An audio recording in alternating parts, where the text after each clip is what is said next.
박 대통령의 입장 발표에 대해서 여당은 정치개혁 의지를 확인했다며 반겼지만 야당은 남탓만 있었다며 혹평했습니다. 네, 그리고 4.29 재보궐선거를 하루 앞두고 여야 지도부는 한 표라도 더 얻기 위한 총력 지원에 나서고 있습니다. 예, 국회로 가보겠습니다. 이만수 기자.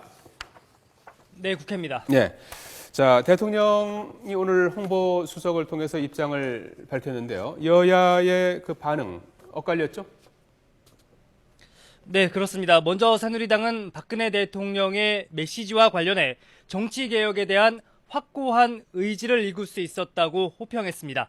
김영호 수석 대변인은 브리핑을 통해서 대통령의 입장은 엄정한 검찰 수사와 부패 정치를 뿌리 뽑기 위한 의지의 표명이라고 강조했습니다.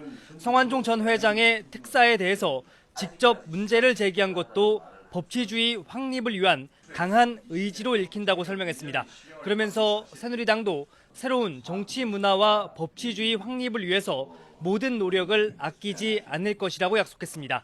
반면에 새정치연합은 대통령의 최측근들이 관여된 전대미문의 비리와 부정부패에 대해 한마디 언급이 없었다며 혹평했습니다. 김영록 수석 대변인은 브리핑을 통해 이같이 밝히며 미진한 검찰 수사에 대한 지적이 전혀 없었다고도 강조했습니다. 특히 검찰 수사를 지켜본 뒤에 특검에 맡기자는 주장은 제대로 된 특검을 통해 진실을 규명하자는 야당의 요구를 사실상 거부한 것이라고 비판했습니다. 이어 무엇보다 대통령 자신이 관련된 대선 자금 의혹에 대해서 남미 이야기하듯 사과 한마디 없이 정치개혁을 주장한 것에 대해 국민들은 크게 실망할 것이라고도 주장했습니다. 네, 4.29 재보궐선거 이제 하루 앞으로 다가왔는데요. 여야 지도부도 총력 지원에 나섰다면서요? 네, 여야 모두 오늘은 박빙의 판세를 보이고 있는 것으로 분석되는 수도권 지원 유세에 집중하고 있습니다. 새누리당 김무성 대표는 어제 하룻밤을 보낸 인천에 머물면서 안상수 후보에 대한 지지를 호소했습니다.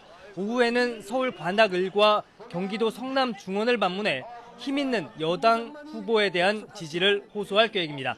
김 대표의 말을 잠시 들어보시죠. 네 지역 모두가 다 상대적으로 낙후된 지역이기 때문에 집권 여당의 힘이 있어야만 그 지역 발전시킬 수 있다는 그런 생각을 가지고 지역 유권자들에게 최선을 다해서 호소하고 다녔습니다. 좋은 결과가 있을 것으로 기대합니다. 네, 새정치연합 문재인 대표 역시 오늘 오전에는 인천 서구 강화을 선거구에 머물면서 오랫동안 지역 활동을 해온 신동근 후보에 대한 지지를 부탁했습니다. 이어 오후에는 경기도 성남 중원과 서울 관악을 지역구를 방문해 박근혜 정권은 경제와 인사도 실패하고 권력도 부패한 이른바 3패 정권이라는 점을 강조하며 지지층 결집에 나설 계획입니다. 이번에는 문재인 대표의 말을 들어보시죠. 투표로서 박근혜 정권을 제대로 혼내주셔야만 우리 경제를 살릴 수 있고 국민들의 지갑을 지킬 수 있고 또 부정부패를 또 뿌리 뽑으면서 깨끗한 정치를 만들어낼 수 있습니다. 네, 4.29 재보선 선거운동은 오늘 자정 종료됩니다.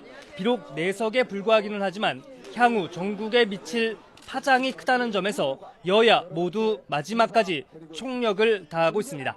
지금까지 국회에서 YTN 이만수입니다.